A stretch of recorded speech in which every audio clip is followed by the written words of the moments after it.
guys. So I want to go over some squat mobility tips for you all and how it isn't the same for every single person in how you should stand for your squat. And I was thinking about this, and so I started researching it more when I think Whit was asking about her squat stance a while back. And then I've also watched Kim's, I've watched my own and other clients, and we all have different angles that we need to put our feet. Where your femur attaches to your pelvis is different sometimes on certain people. So for some people it's angled out more, and if it is, then you're more prone to externally rotate, and internal rotation isn't as easy for you. And some people it's more in front, and they're not able to externally rotate. And so I want to show you a test that you can do. You can do both a seated test and a lying test. And I'll show you on a couple people. And if your seated test is different than your lying down test, then you're probably pretty typical squat stance, which is your toes are going to be almost straight forward, but barely turned out. But if you have one or the other, whether you're more internally rotated or externally, then you need to either have your toes facing out or toes straight. So let's go over that with a couple people. Okay, so for Diane, internally, so just relax. She's got quite a bit of mobility that way. Externally, not very much. So not very much, or internal, sorry, not very much internal, but a lot of mobility externally. So let's make sure it's the same if we lay down. Lay down on your stomach that way. And if it's also the same this way, so then we go external, you've got a lot. Internal, it's a little better, but not as much.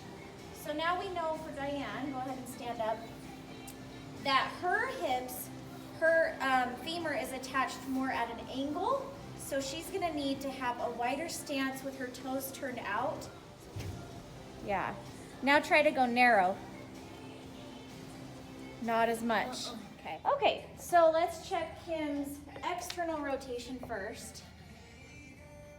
Kind of tight, not a lot of external rotation. Let's see. Not one or the other, they're about equal. So now lay on the bench on your stomach.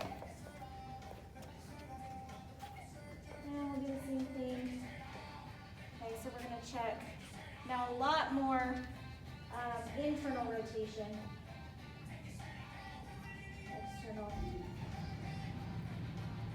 So Kim is pretty even. So for Kim's squat stance, they're gonna be, I wanna see you squat, just wanna see you squat. So show me your squat. Okay, so notice Kim's right in the middle.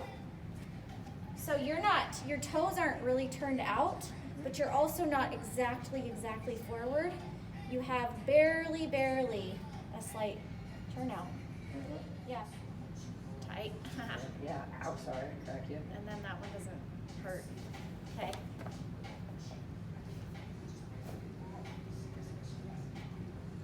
Not as tight though, huh? No, and this one can just like fold right in. Like it just like flops right over. It's touching your other leg.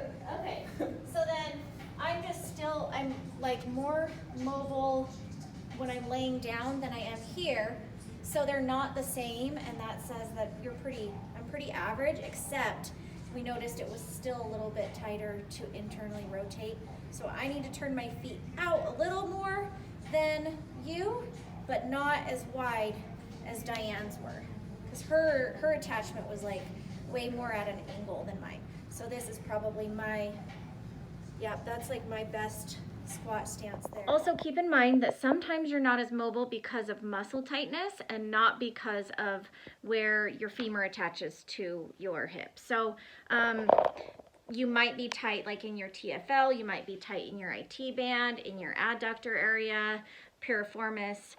So keep that in mind, and we can help you guys out with a test that'll help with squatting safely and getting lower in your squat in the process of maybe you're even correcting for those muscle imbalances, but temporarily you need to switch your squat stance until you become more flexible and more mobile.